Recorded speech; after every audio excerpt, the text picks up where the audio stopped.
Hello, and welcome to another episode of the Berners Book Club podcast.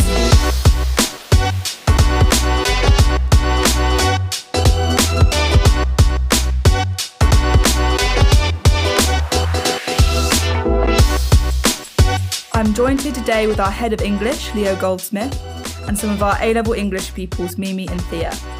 We will be discussing the influence of dystopic worlds in light of Storytelling Week, commencing on February the 1st. This year the theme is Reimagine Your World, and I thought that it would be apt to discuss the concept of utopia and dystopia in literature as a way of reimagining society. Today we will focus our discussion on 1984 by George Orwell and his dystopian world of Oceania, where there is a totalitarian rule. There are many similarities between Oceania and Britain, so we will think about how Orwell has reimagined a world to potentially critique the one that we are currently in. So to briefly define a utopia and dystopia, a utopia could be described as a place of idealised perfection. The world is derived from ancient Greek, meaning no place. So in short, a utopian society is a non-existent ideal society that should be perceived as good. In contrast, a dystopia is an imagined society in which there is an injustice or suffering, so in essence a worse society than the one that we currently have. And in the case of 1984, Orwell depicts a dystopian society through the totalitarian regime that inhibits individuality. So, Mr. Goldsmith, did you want to say a bit more about dystopia? Well, yes, it's particularly good timing that we are looking at these dystopian worlds because our upper sixth have recently, the year 13, have had an English society that focused just on this dystopias in the 20th century and in the 21st century. And we tracked some of the sort of common themes and why writers seem to be more and more drawn to this genre. And I think as we are now into fairly mature 21st century, Orwell's 1984 and the texts that have followed in the path are more vital than ever to understand the world we currently live in. Yeah, indeed. So, without further ado, should we get into chapter 1? So in chapter 1, we're introduced to the character of Winston. He describes the way in which he lives and the different nuances that are part of his society. And so what are your thoughts on this concept of Big Brother, which he talks about, and what kind of role does surveillance play in the narrative and how does it affect his behaviour? I think surveillance from page 1 is a very predominant part of Winston's mindset. We see this because simple posters, they follow him around, these eyes ever watching. The concept of Big Brother is plastered everywhere in Oceania.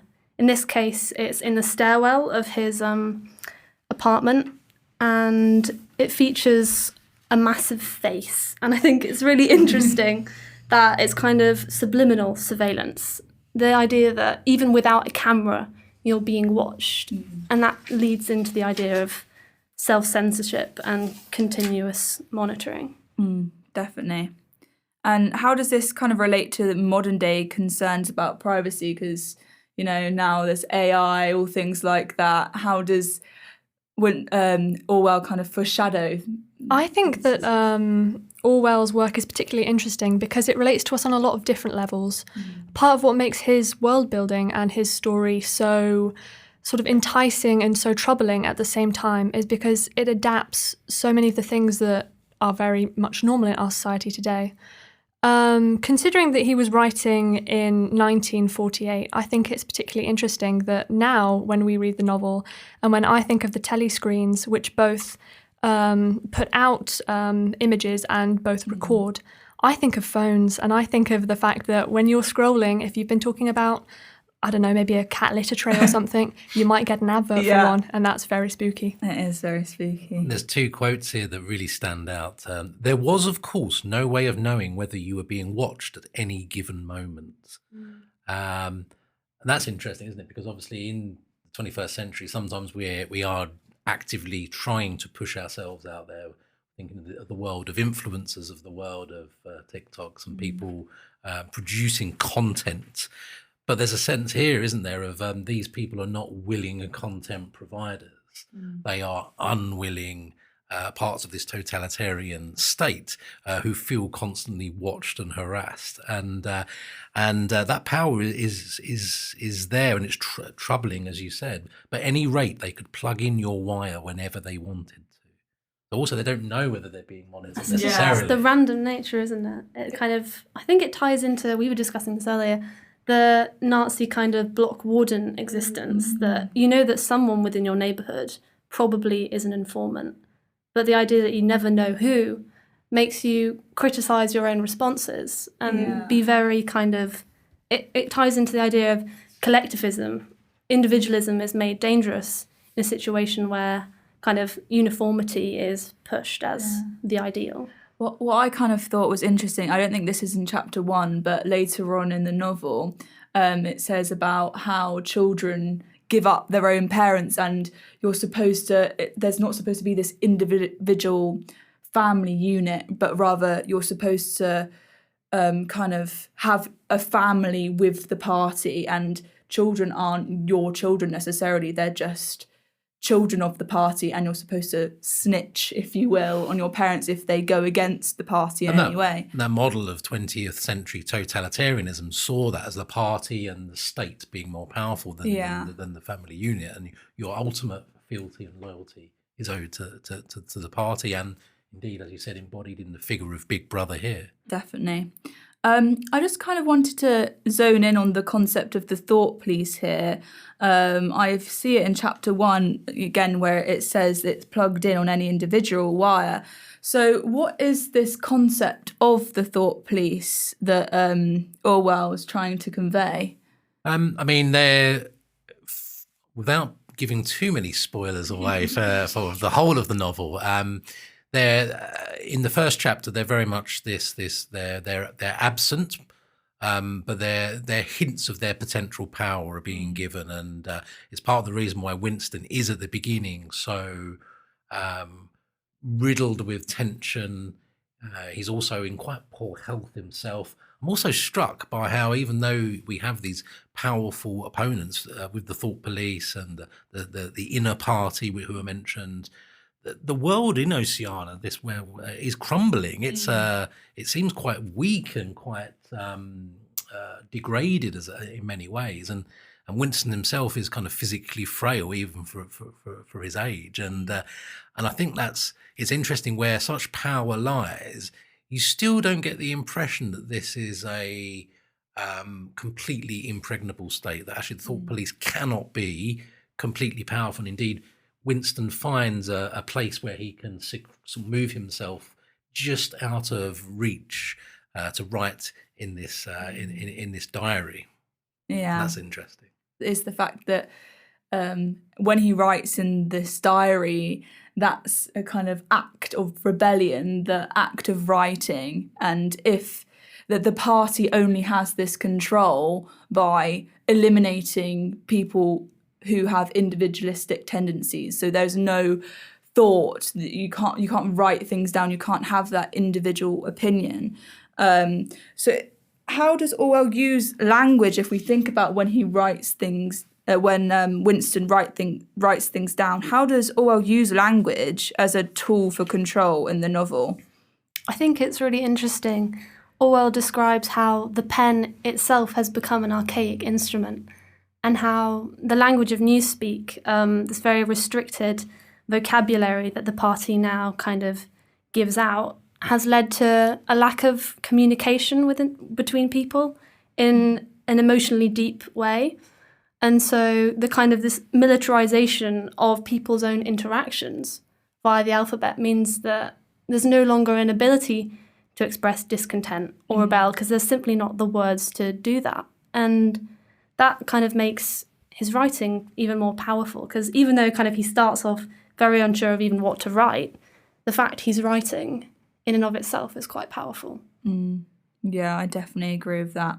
And I think we'll come later to his day job, effectively, yes. but that he does show a strange facility for the language, this newspeak, which has been introduced by the party, and it, as you mentioned, is a form of control in itself, absolutely. can we talk about the 2-minute hate? Yes, let's. So Orwell, in chapter 1 still, moves on to describing a scene where a collective mania takes hold, but it's something that's very much scheduled, regular. And I find it fascinating is that Winston cannot help but get swept up in it, even though he is cynical about it, even though he doesn't sort of believe, he's not a true believer in the party. He still finds himself joining in with the crowd and shouting at this screen where the sort of scapegoat figure of Goldstein is projected. And there's got to be some 21st century sort of links there, isn't there? I'd say it's kind of a way of redirecting.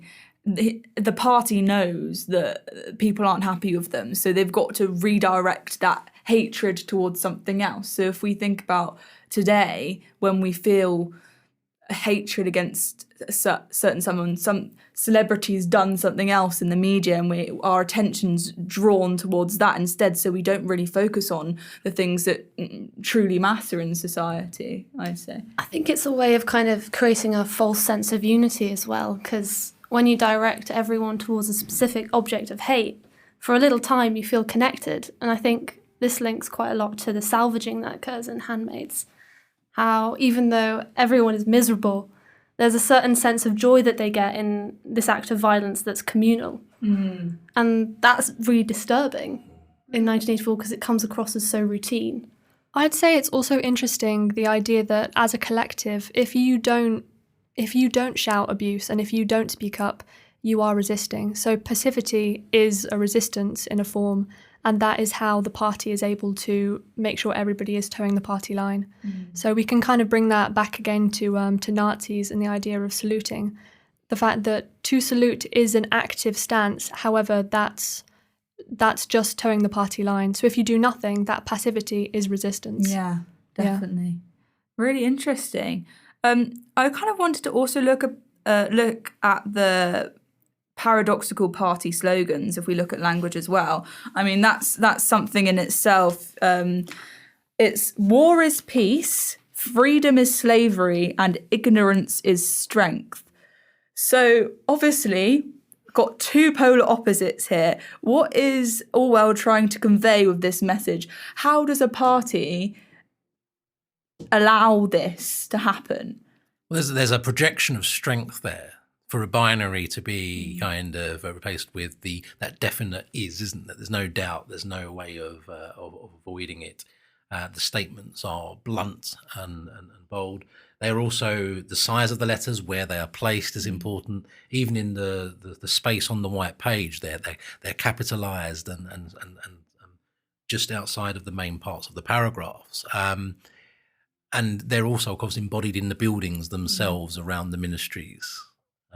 So I think it's a way of the party trying to project strength. Yeah, no, I definitely agree with that. So moving on, if we think about the Ministry of Truth, which is again a paradox because that's where Winston works and that's where he effectively tells lies for a living. If we move on to chapter 4, that's where we see Winston working and we see Winston spinning these lies. So I wanted to kind of think about how this idea of the historical revisionism relates to real world political events or figures who try to rewrite history. I know we were talking about Nazis before.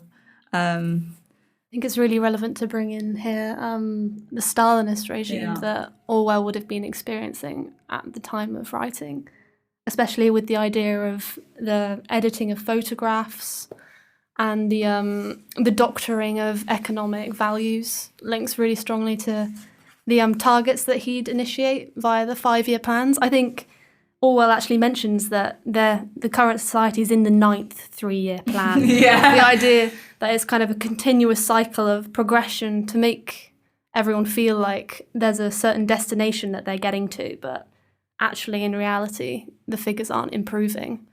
And I'm looking here on chapter 4 still. It was therefore necessary to rewrite a paragraph of Big Brother's speech in such a way as to make him predict the thing that had actually happened. Now that's interesting, linking that with those statements we were looking at a minute ago. there's a sense of power and certainty. But that's a strangely uncertain defensive act, isn't it? That actually they're worried, the party, that Big Brother can be seen as fallible. And in this dystopian world, they want to project the infallibility of Big Brother. And therefore, they go back and change the historical record.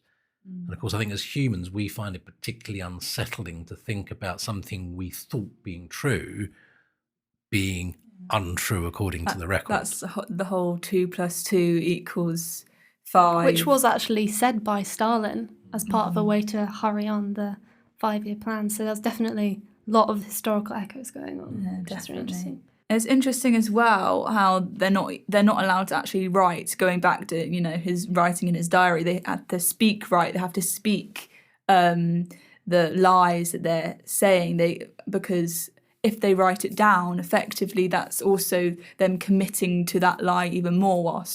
Because there's evidence of it, and they have to throw away their evidence of written false information in these memory holes, which I think is also quite an interesting concept. A great phrase. Yeah, the party wants people to forget, and they want to prey on the confusion of its citizens to base their strength on. So yeah, the party's strength is based on a foundation of instability, almost, I'd say.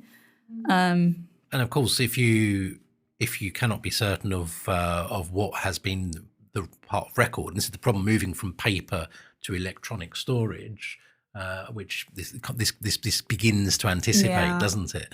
Actually, something can be changed, something can be altered, and it's very hard to then check back and to be certain of what really is the truth.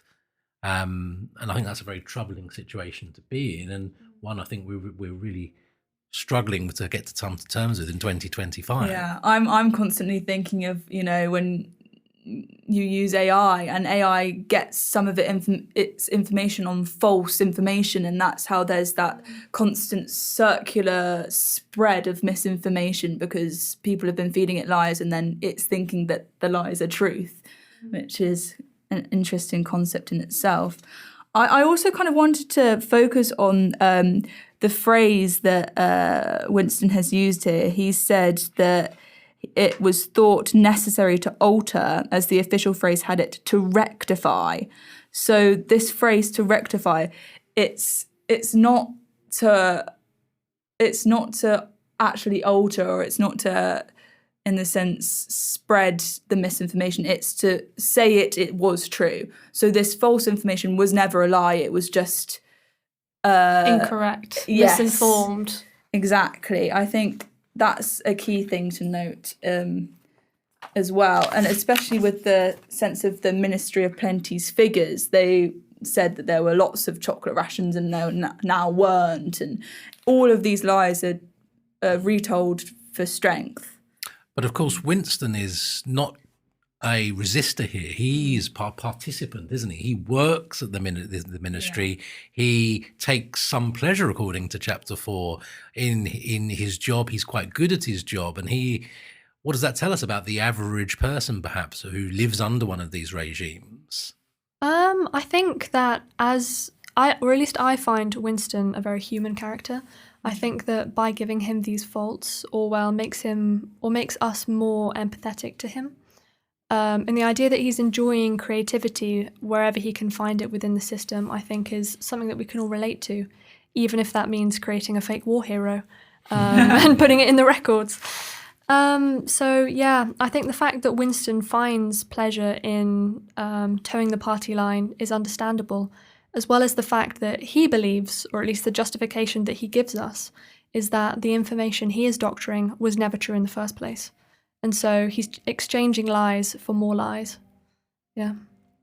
Yeah, definitely. And there's almost a competition with Comrade Tillotson that was next to him. He doesn't want Comrade Tillotson to write the better version. That's an interesting concept in itself, that the party wants its comrades to do well, and so they will never get praise, but in doing well they just won't get erased or taken, yeah. Or what's the actual phrase? It's become an rewritten, unperson. Yeah, made an that's it, unperson. made an unperson. So there is no benefit under the party's regime other than the fact that you're just in competition to still exist. And it's surprising how many dystopian pieces of fiction use the workplace as an interesting setting. Yeah. And here, I'm looking here, in the cubicle across the way, Comrade Tillotson was still crouching secretively over his speakwrite. And of course, we're still negotiating at the moment in 2025 what it means to be in the workplace. Working from home versus working in an office, and here we've got kind of that bastion of 20th century office work, the cubicle. And here the cubicle becomes a space where you can sort of watch your colleague, who's actually, like you said, a rival as well at this point. But it's also a very restrictive space. It's a space where you are put. It's a space where you are a mere unit. And I think, again, we perhaps empathise with Winston as a very human figure here, trapped not just by a totalitarian regime, but also by bureaucracy. Definitely. Also, if we think about the concept of doublethink, so what I mean by doublethink is the ability to hold two contradictory beliefs at once. So the fact that Winston knows what he's writing is wrong, but has to write it anyway and accept that his new version is true and forget that his old version wasn't true. What do we think about that? Do we think that we kind of exist in that kind of thought process now as well, like monitoring how we act? I think for Winston it comes across as an almost self-defense mechanism to be able to survive having an inward rebellion but outward conformity, actually believing the party's lines but internally not. And that kind of comes across in Handmaids as well, when you think about kind of the different versions of Luke that she envisages. Yes. The ability to hold the idea of someone being dead and not at the same time. There's hope in that state, but also it's a suspense. If that makes sense. Yeah, definitely, because you don't know whether Winston will ever, well, I don't want to spoil it. On his ideas or not. Whether he's got away with his doublethink, whether he's been convicted of that thought crime. It's interesting that you can be convicted of thinking. That in itself is the control the party has. You can't even think individually. That's crazy. I feel like for all of the different individuals, because thought crime is such a big thing and because they all believe that they have sort of almost like a little big brother sitting on their shoulders watching them, there's that kind of self-censorship. They themselves sort of, they act as their own little policemen, I feel, in terms of checking their own behaviour, which is very powerful for the party. Yeah. I think it frees Winston in some ways. He becomes very apathetic. After having committed the thought crime, he says thought crime is death and therefore I'm kind of already gone. I might as well risk it. And I think that in that sense, that's the part of motivation that allows him to connect with O'Brien and join part of a resistance. That's where a regime perhaps pushes itself too far, potentially, as well. If once the fear becomes overtaken by recklessness, you're kind of inviting people to take sort of rebellion into their own hands there. And of course, the only kind of answer to that normally is to punish further, to punish harder, to become even more... to crack down even harder, I suppose. I think it's interesting that the party creates almost or allows the concept of the brotherhood to persevere and continue, because I feel as if the party wants that glimmer of hope for its citizens, because if they did live in a totalitarian control, there would be this recklessness, because the people would realise that no matter what they did, they would just cease to exist eventually. So there's always that little glimmer of hope, and in providing that glimmer of hope, they can pluck out almost the people that are more likely to go against that regime. Yeah. In terms of storytelling, to go back to the storytelling week, we as readers, I think we want to know that the world has a morality, that there is some hope, So even though a lot of dystopian texts can often be quite harrowing or quite pessimistic in places, they have to have a glimmer, a core of optimism or hope that something can be changed, amended or rescued. Yeah. I think. No, I'd agree with that as well. To conclude, I think Orwell has reimagined a world potentially in 1984 that we could be kind of seeing now in a weird way, obviously not to this totalitarian extent, but in the sense of surveillance and self-censorship. I think we're potentially heading in that direction, which could be quite a cynical view, but I want people to kind of think how you would reimagine our world right now. And yeah, thank you for listening, and thank you, Mr. Goldsmith and Mimi and Thea, for joining me. Thank you.